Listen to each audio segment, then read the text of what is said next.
Let's start the class. Today's class. Okay, last class we have discussed about the boiler. Okay, what is boiler? Okay, what is the steam boiler? What is the function of boiler? What are the use of boiler? And what is the construction of boiler? And what are the requirements of good boiler? And we also discussed about the classification of boilers. Okay, in that we have discussed about the fire tube boiler and water tube boiler. Okay, now today and also we have discussed about the what fire tube boiler and the water tube boiler, and we have discussed about the comparison of water tube boiler and fire tube boiler. Okay, now today we'll discuss about the fire tube boiler, example of a fire tube boiler. Okay, in this you can see on my screen that is a Cochran boiler. Okay, Cochran boiler is a vertical internally fired natural circulation fire tube boiler. Okay, boiler may be coal fired or oil fired. Okay, coal fired boilers have a thermal efficiency of about 70%, and oil fired will be about of 75%. Okay, it consists of different types of parts. Okay, consists of different types of, we can say as mountings. Okay, different types of mountings in this. Okay, different types of mountings. Okay, so from we can see from the bottom, we can see from bottom we can see we have the grate, and we have the ash pit, and it consists of a blow off valve. It consists of a blow off valve, we can see here. Okay, you can see here is a blow off valve. Okay, blow off valve. That above we have a check valve. Okay, check valve, and these are all the fire tubes. Okay, fire tubes, and we have the fire bricklings. Okay, and we have the combustion chamber, and we have the combustion chamber. We have the fusible plug. We have the fusible plug that and above we have the water level indicator, and above that there is a manhole. From the manhole, okay, the man can enter into it and he can clean the boiler. And we have the pressure gauge. These are all the mountings. Okay, and we have the pressure gauge, we have the safety valve, steam stop valve, exhaust to atmosphere, and the chimney. We have the chimney, and we have the smoke box, and below that we have the fire tubes. Okay, firebox, nothing but the furnace, and there is a fire door from which the fire is the fire to be placed. Okay, coal fired, okay, or oil fired. Okay, and that first it has a this Cochran boiler consists of the tubes, nothing but the horizontal tubes. These tubes connected to, it consists of several horizontal tubes, okay, to increase the heating surface. Okay, these tubes connect the combustion chamber and smoke box. You can see there tubes on my screen. Okay, tons of tubes. Okay, combustion chamber and smoke box, and sufficient space is provided around them for water. Okay, combustion chamber is connected to firebox with the help of the flue tubes. Okay, the combustion chamber is lined with fire bricks to prevent overheating of plates. Okay, the combustion chamber is lined with fire bricks to prevent overheating of plates. Okay, below the firebox a fire grate is provided. You can see on the screen this is a fire grate. Okay, this is the fire grate, from which below the firebox a fire grate is provided. The grate, there is a ash pit to collect the ash. Okay, ash pit is collect the ash, and we have the manhole. We have the manhole. From the manhole, okay, we have the chimney. First we have the chimney provided above the smoke box, which serves for escape of gases. Okay, and the manhole is provided for inspection and repair of interior of the shell. Okay, the top of shell and firebox are made hemispherical to provide maximum volume and maximum strength for boiler. Okay, this is the construction details of the Cochran boiler. Okay, Cochran boiler is a fire tube boiler. Okay, again once again I will tell you, it has several horizontal tubes to increase the heating surface. These tubes connect the combustion chamber and smoke box, and above that there is a sufficient space is provided around them for water. Okay, the combustion chamber is connected to firebox with the help of the fire tubes. Okay, the combustion chamber is lined with fire bricks to prevent overheating of plates. Okay, below the firebox a fire grate is provided. Okay, the grate, there is a ash pit to collect the ash. Okay, chimney provided above the smoke box, which serves for the escape of gases. Okay, the manhole is provided for inspection and repair of the interior of the shell. Okay, the top of shell and firebox are made hemispherical to provide maximum volume and maximum strength for a boiler. Okay, now let's see how this Cochrane boiler works. How this Cochrane boiler works. Okay, the boiler is fired with the boiler is filled with water. The boiler is filled with. Okay, let's see the working of this Cochrane boiler. Okay, the boiler is filled with water to a specified level. The flue tubes are completely submerged in water. The flue tubes are completely submerged in water.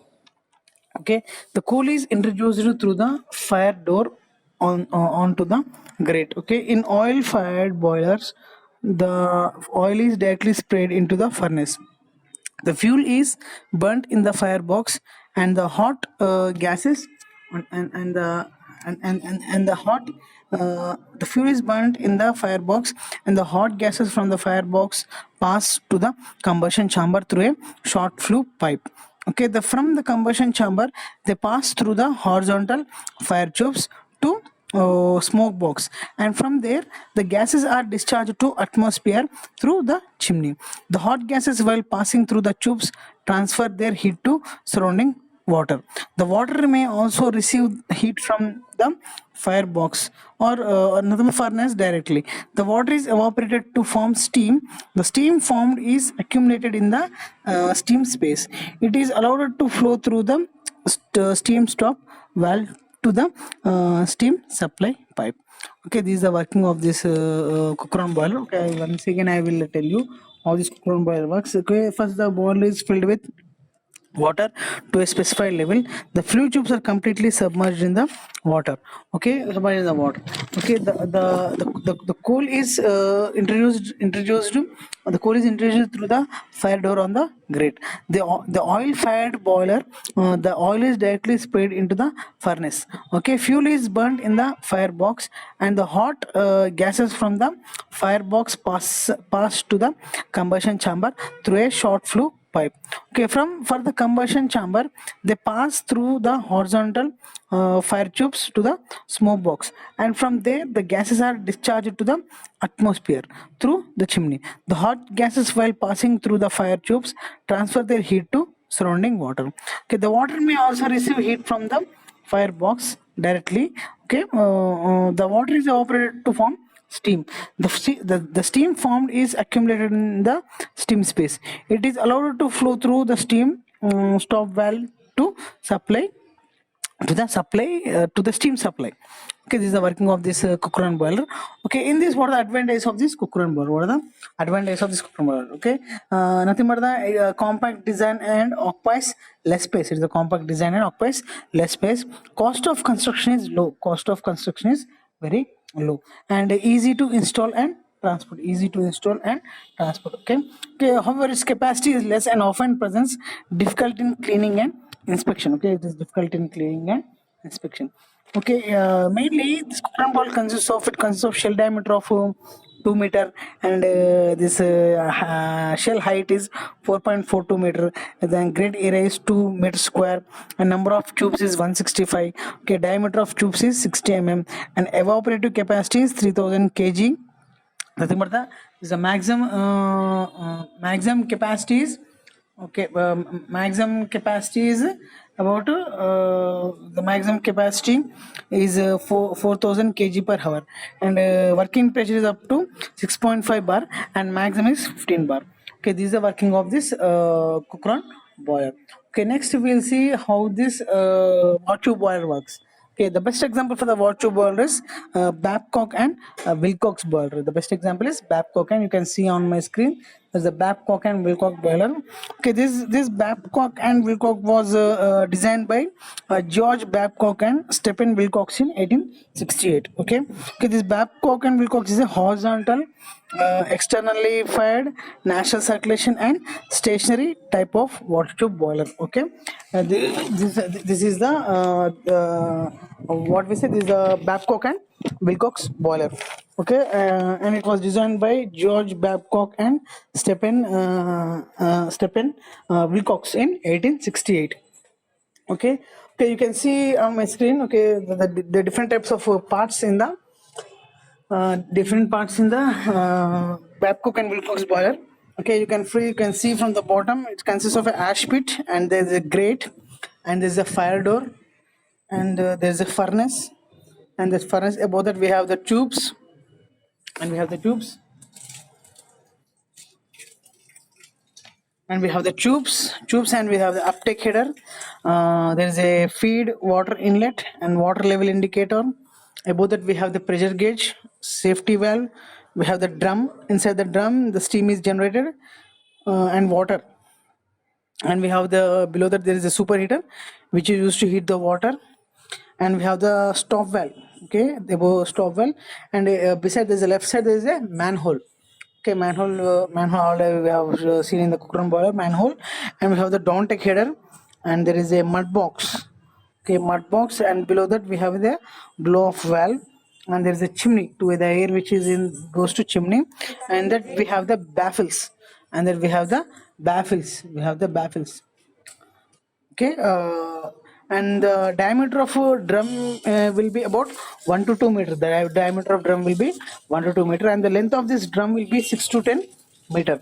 And the diameter of this water tubes will be 100 mm, and the working pressure is about 10 to 20 bar, and about there is a maximum of 40 bar, and the evaporative capacity is about 20,000 kg per hour, which is the minimum, and maximum up to 40,000 kg per hour. Okay, the efficiency will be 60 to 80%. The efficiency will be 60 to 80%. Okay, let's see how it works. How this Babcock and Wilcox boiler works. Okay, this Babcock and Wilcox consists of drum which contains water and steam. Okay, in this drum the water and steam will be present. The drum is connected to the headers by short tubes. The drum is connected to the headers by short tubes. The headers at the right hand end of the drum is called downtake header. The header at the right hand end of the drum is called downtake header, and the other at the left hand it is called uptake header, and the left hand is the uptake header. A series of inclined tubes, nothing but the inclination will be of 10 degrees to 15 degrees, which is horizontal, are connected to these headers. Okay, a hand hole is provided in the header in front of each tube for cleaning the tubes. Okay, a mud box is provided just below the downtake header to collect the sediments and are removed from time to time through blow off pipe. Okay, furnace is located below the uptake header. The furnace is located below the uptake header. Okay, baffles are provided to deflect the hot gases so as to flow along a longer paths. Okay, it is also provided with superheater, which is placed in the path of flue gases. Okay, and how it works.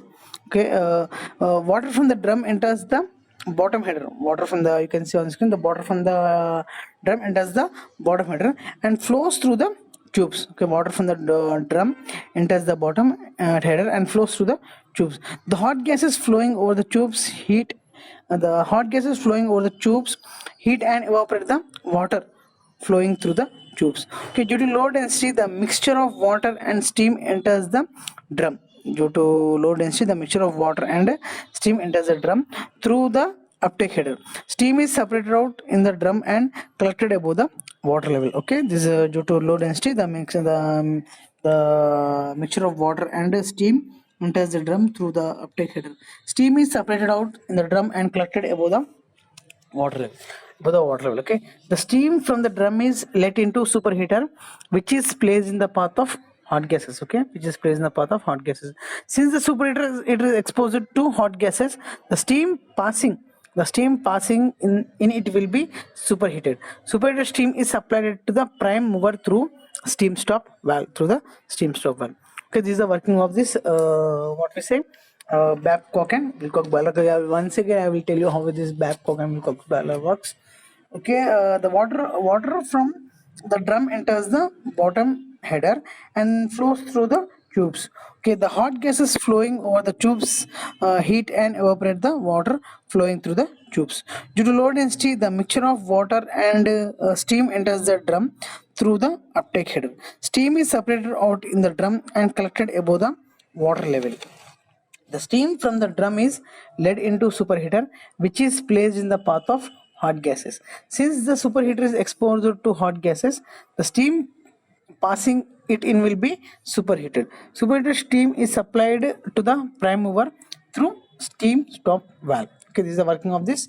Okay, Babcock and Wilcox boiler. Okay, what are the advantages of this Babcock and Wilcox boiler? Okay, generates steam at high pressure and rate of steam generation is high.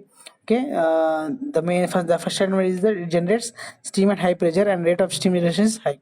Okay, for given output it occupies less space. Okay, it occupies less space. Okay, parts are accessible for cleaning, inspection and repair. Okay, in this the parts are accessible, okay, for cleaning, inspection and repair.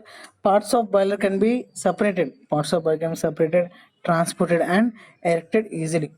Can be erected easily. Okay, the fuel is completely burnt due to large heating surface, hence efficiency of the boiler is high. Okay, fuel is completely burnt due to larger heating surface, hence efficiency of the boiler is high. Okay, so the following advantages. Okay, when there is advantage, automatically there are disadvantages. Okay, what are the disadvantages? Requires pure feed water. Okay, requires pure feed water to avoid scale formation. Okay, to avoid scale formation. Okay, it requires pure water, and cost of boiled is high. And not suitable for mobile purpose. Okay, it's not suitable for, it is used only for stationary. It is not used for mobile purpose. Okay, so these are the following disadvantages in the boiler. Okay, nothing but the Babcock and Wilcox boiler. Okay, there are the two type boilers. Okay, nowadays we are using modern high pressure boilers. Okay, we are using modern high pressure boilers. Okay, in this presently there's a maximum evaporative pressure up to, nothing but the steam generation up to the 20 nothing but the 10 to 20 bar, that is the 40 bar maximum. Okay, in these modern boilers it can generate up to steam up to 100 bar.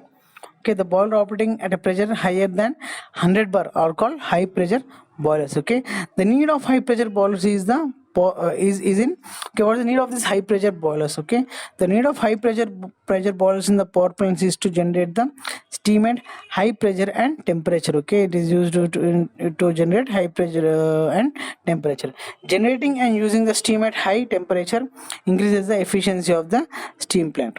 Okay, increases the efficiency of steam plant. Okay, what are the methods? What are the main features of this boiling? Okay, nothing but modern high pressure boilers. Okay, nothing but the method of circulation of water and steam, arrangement of drum and tubing. Okay, improved method of heating. Okay, these are the following main features in this high pressure boilers. Okay, in this method of circulation of water and steam. Okay, in this first the natural circulation has been largely used in boilers up to 160 bar. Above that, forced circulation is employed. Okay, forced circulation is caused by a centrifugal pump driven by some external source. Okay, this is the method of circulation of water and steam. Okay, next is what is that arrangements of drum and tubing. What is the arrangements of drum and tubing? In this, the size of water drum is very small, and in certain cases it is completely eliminated. Water flowing through pipe circuit is evaporated and converted into steam continuously. To minimize the resistance to flow, the water is passed through a parallel system of tubing. This water is passed through a parallel system of tubing. And next is the improved method of heating. What is this improved method of heating? This improved method of heating provide large heating devices such as superheater, economizer and air preheater. Okay, these are following nothing but we can say accessories. Okay, these are provided, and increase the heat flowing through the tubes by using hot gases traveling with a supersonic speed. Okay, in this how again I get used to increasing the heat flow through the tubes by using hot gases. Okay, traveling with a supersonic speed. Okay, saving of latent heat by evaporation of water at high pressure above the critical pressure. Okay, saving of latent heat by evaporation of water at pressure above the critical pressure. Okay, using the solid fuels in the pulverized form. Okay, these are the following main features in this modern high pressure boilers. Okay, what are the advantages and limitations of high pressure boilers? Okay, what are the advantages and limitations of this high pressure boiler? Okay, again in this first we'll see the advantages. Okay, the efficiency and capacity of the plant can be increased. Okay, by using this modern high pressure boilers. Okay, we can increase the efficiency okay, efficiency and capacity. And next, the forced circulation of water provides freedom in the design of furnace and tubing, and tendency of scale formation is reduced, okay. Parts are uniformly heated, which prevent the danger of overheating, okay. In this, main advantage is that the parts are uniformly heated. These parts are uniformly heated with the prevent the danger of overheating, okay. Extreme compactness and lighter for a given output, okay. Extreme compactness and lighter for a given output, okay. And next, can meet rapid fluctuations of load without additional control of devices, okay. Additional control device. In this what's the main advantage, okay. In this, the main advantage is this, okay. In this, the main advantage is the in terms of can meet rapid fluctuations of load without additional control devices, okay. So the following advantages, okay. We can see the disadvantages in this, okay. Water should be free from dissolved solids, which will be carried over the water turbine and damage the turbine, okay. Damages the turbine, okay. In this, water should be free from dissolved solids, which will be carried over to turbine and damage the turbine, okay. Require high sensitive controls, okay. In this, require high sensitive controls. In this, we have the high sensitive controls, okay. The following advantages and disadvantages of the modern boilers, and the modern high pressure boilers, okay. In this, we will see, I can see on my screen, that is a modern high pressure boiler. There is a Lamont boiler. Lamont boiler, okay. This Lamont boiler was introduced by Lamont in 1925. It was introduced by Lamont in 1925, okay. It is a water tube boiler. It is a water tube boiler, okay. And it comes of high pressure, and there is a forced circulation boiler. It is also known as forced circulation boiler, okay. Forced circulation is achieved by centrifugal pump, okay. This, how is forced circulation achieved? By the centrifugal pump, which is driven by a steam turbine, okay. It deals with smaller quantity of water, okay. It deals with smaller quantity of water at high pressure, and the high rate of heat transmission can be achieved by increasing the velocity of water, okay. By increasing the velocity of water, okay. The feed water passes through economizer, okay. The feed water passes through economizer to a steam storage and separating drum, from which it is drawn to the centrifugal pump, okay. Centrifugal pump, okay. Then now see how it works, okay. How it works, okay. First, the pump delivers the feed water to the economizer tubes, okay. What happens? The pump delivers the feed water to the evaporator tubes. Water circulation is about 10 times the steam generation, okay. How the water circulation is 10 times the steam generated, okay. The large circulation of water prevents overheating of the tubes, okay. The water is rapidly evaporated in the tubes, and the mixture of water and steam, nothing but the wet steam, enters the drum. The steam is separated in the drum, and is then drawn through the superheater, which is of the convective type, okay. Superheater is placed in the path of flue gases, and steam flowing through the superheater tube is superheated by absorbing heat of flue gases. Finally, the superheated steam at high temperature is delivered to prime mover, okay. This is the working of this Lamont boiler, okay. Once again I will explain you. The pump delivers the feed water. To the evaporator tubes. Okay. Water circulation is about 10 times the steam generated. The large circulation of water prevents overheating the tubes. The water is rapidly evaporated in the tubes, and the mixture of water and steam, the wet steam, enters the drum. The steam is separated in the drum and is then drawn through the superheater, which is of convective type. Superheater is placed in the path of flue gases, and steam flowing through the superheater tube is superheated by absorbing heat of flue gases. Okay, finally, the heated steam at high temperature is delivered to prime mover. Okay, the level of water in the drum is maintained constant by supplying feed water equal to the steam drawn. Okay, the air is preheated by the flue gases before entering into the combustion chamber. Combustion chamber. Okay, combustion chamber. The preheated air improves the combustion efficiency. Okay, the Lamont boiler is designed to produce 45,000 to 50,000 kg of superheated steam per hour, and at a pressure of 125 bar and a temperature of 500 degrees. Okay, this is the main feature of this Lamont boiler. Okay, this Lamont boiler, what are the advantages? What are the advantages of Lamont boiler? Lighter in weight for given output, lighter in weight for a given output. Smaller drum makes boiler compact, smaller drum makes boiler compact. No overheating of the tubes. Okay, no overheating of the tubes. Absence of scale formation in the tubes, and easy starting of the boiler. Okay, this is the following disadvantage of this Lamont boiler. Okay, okay, once again I will tell you the advantage of this Lamont boiler. Okay, lighter in weight for a given output. Smaller drum makes boiler compact. No overheating of the tubes. Absence of scale formation in the tubes. Easy starting of the boiler. Okay, next one we will see the Bunsen boiler. Next we will see on my screen, you can see the Bunsen boiler. This is the Bunsen boiler. Okay, okay. The idea of steam generation, the idea of generating steam at critical pressure to avoid formation of bubbles was suggested by Mark Bunsen in 1922. Okay, you can see on my screen there's a Bunsen boiler. Okay, it can operate up to 225 bar pressure at a critical pressure of 225 bar, where the steam and water have the same density, and therefore the danger of bubbles formation can be easily eliminated. And water transforms into steam without boiling. Nothing but that is the latent heat is zero. The Bunsen boiler was first operated in 1927 in West Germany.